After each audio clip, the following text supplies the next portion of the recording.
वरुण बालाघाट। मेरे दुश्मन को पसीना आ गया है, मेरे दुश्मन को पसीना आ गया है, मेरे दुश्मन को पसीना आ गया है, मेरे दुश्मन को पसीना।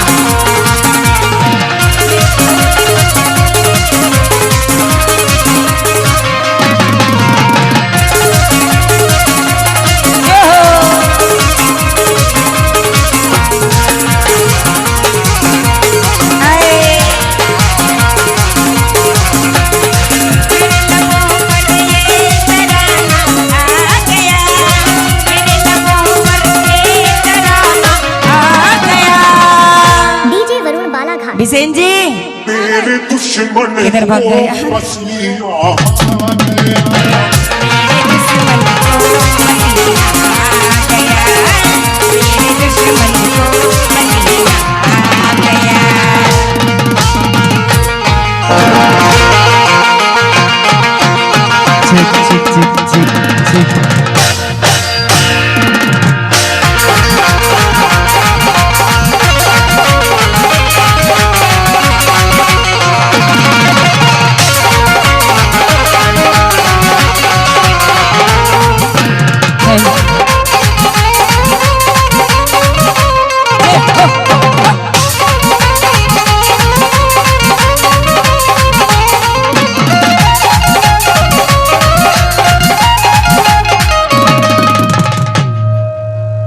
तेरी जवानी आग है तो मेरी जवानी चिराग है, तेरी जवानी आग है तो मेरी जवानी चिराग है।